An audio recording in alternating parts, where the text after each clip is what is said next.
Roy Suryo dan kawan-kawan ini kan dari 10 tahun yang lalu, dari Pak Jokowi jadi presiden. Pertama juga memang karena jagonya kalah, periode kedua karena jagonya kalah, yang ketiga ini juga jagonya kalah. Bukannya dicoblos 1-2 orang. Kalau bisa besok saya bawa 100.000 orang untuk menjatuhkan presiden, saya bawa. Kalau bisa modal gitu. Kalau kita mau, kalau memang hebat nyalon presiden 2009, ayo. Ayo, siapa jagonya sekarang 2029, ayo. Oke.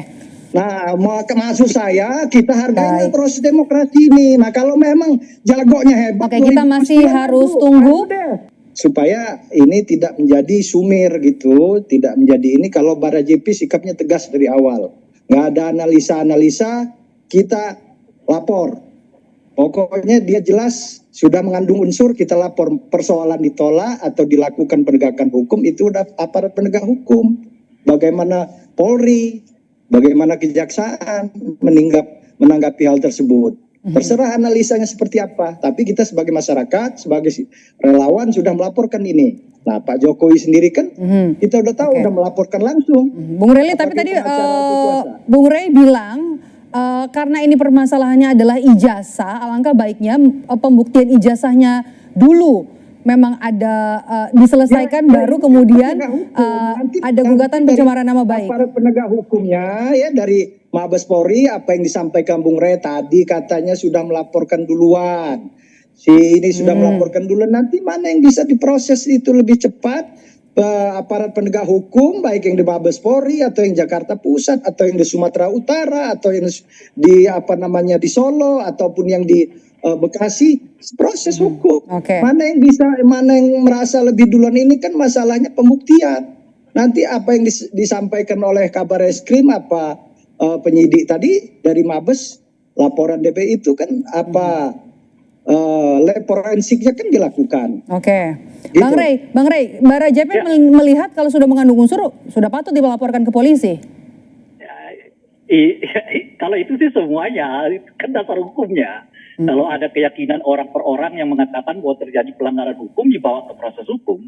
Tapi kan keyakinan orang belum tentu jadi hukum kan. Yang jadi hukum itu nanti ya putusan pengadilan. Atau setidaknya keyakinan penyidik, dalam hal ini dalam pihak kepolisian. Nah, cuma kan kawan-kawan Barajepi dan sebagainya itu tadi disebutkan, saya tidak tahu mereka pakai delik apa. Kalau deliknya misalnya pencemaran nama baik, ya tadi udah dinyatakan itu susah diterima oleh penyidik karena delik dari pencemaran nama baik itu hanya bisa dilaporkan oleh orang yang bersangkutan kan, orang yang merasa objek dari penghinaan itu kan. Tapi kalau pakai delik yang lain, misalnya penghujatan lah, inilah itu bisa saja terjadi. Artinya bukan penghujatan, istilahnya mobilisasi untuk melakukan kericuhan misalnya dan sebagainya lah. Tapi di luar itu sudah Bung Rey utarakan itu. Salah satunya kita tahan dulu Bung Rey. Dulu ya. Nah itu tentu saja bisa ya ditindaklanjuti. Tapi mau deliknya apapun ya, deliknya pencemaran nama baik, penghasutan, ya dan sebagainya itu harus dimulai dengan pembuktian terhadap keaslian ijazah itu. Itu titik pangkalnya gitu. Jadi kalau ijazahnya dianggap tidak palsu ya tentu delik-delik yang tadi bisa berlaku.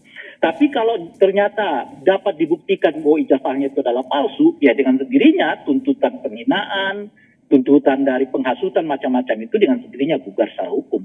Karena udah bisa dibuktikan memang ijazahnya adalah palsu gitu.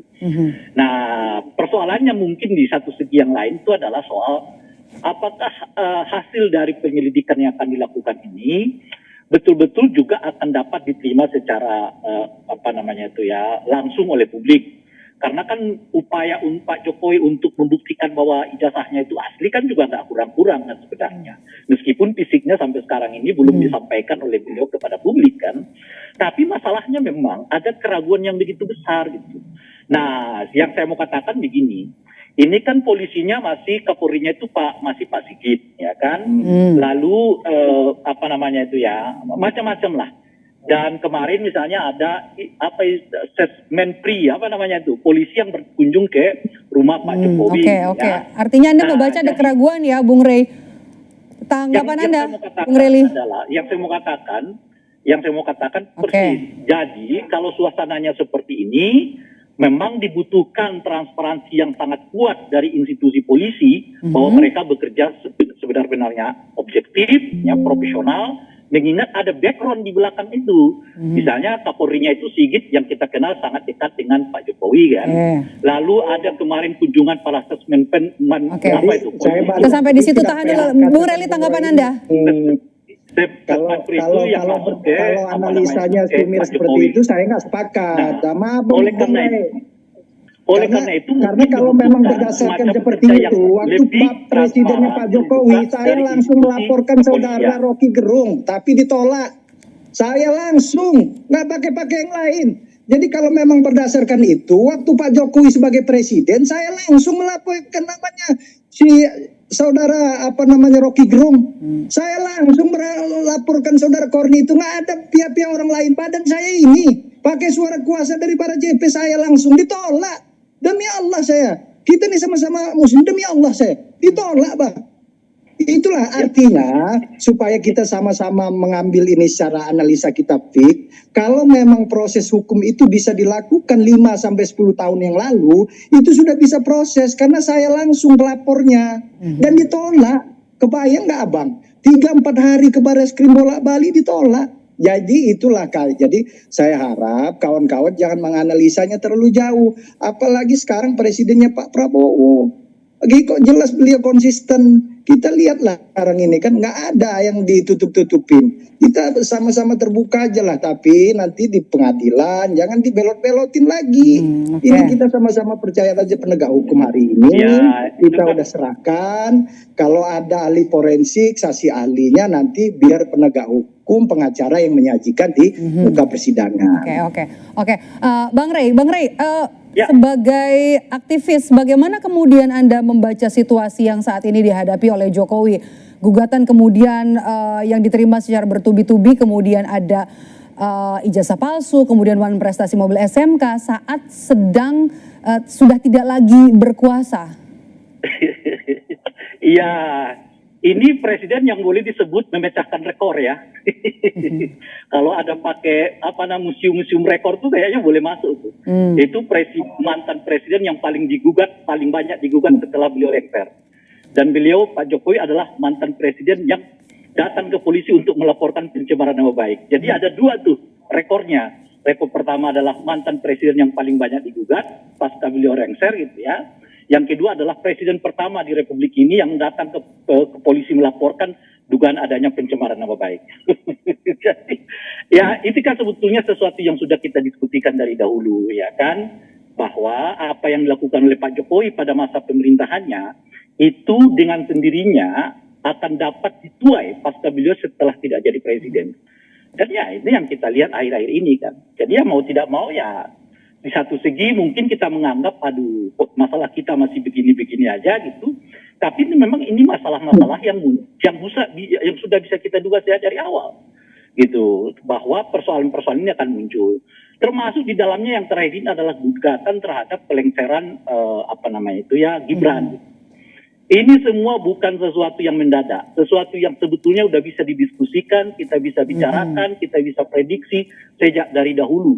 Karena masalah-masalah yang seperti ini. Bicara soal rekor tadi, Anda menyebut soal rekor, Bang Rey, ada kemungkinan nggak ini jadi gimmick politik? Ya, maksudnya gimmick untuk siapa ya? Gimmick yang dilakukan oleh Pak Jokowi atau dari gugatan-gugatan yang diterima oleh Pak Jokowi ini memang murni gugatan atau ada yang menggerakkan, Anda lihat? Saya kira kalau dilihat background dari tim pembela umat macam-macam ya, adalah orang-orang yang memang dari dahulu konsen untuk salah satunya menyoal syarat administrasi Pak Jokowi dalam pencalonan beliau baik di gubernur maupun di presiden. Itu saudara Roy kan udah bilang sendiri, orang-orang ini memang dari 10 tahun yang lalu memang udah melakukan seperti itu. Kalau ini mau di Sorry Bung, kita tadi kan tidak berdiskusi untuk saling potong. Nah ya, ini kan tadi kan bahasanya ke sana, Bang. Kalau Anda mau membantah, nanti akan dipersilakan oleh moderator untuk bisa memberi ini bantahannya. Jadi kalau dilihat dari background kawan-kawan ini, memang kawan-kawan ini sejak dari dahulu ya terus-menerus mempersoalkan keabsahan itu. Dan memang waktu demi waktu makin banyak kelihatan argumen mereka untuk mempersoalkan itu. Dari kan misalnya soal fonnya, soal foto yang dianggap tidak sahih itu, dan seterusnya itu kan relatif isu yang baru kan, isu yang baru muncul akhir-akhir ini.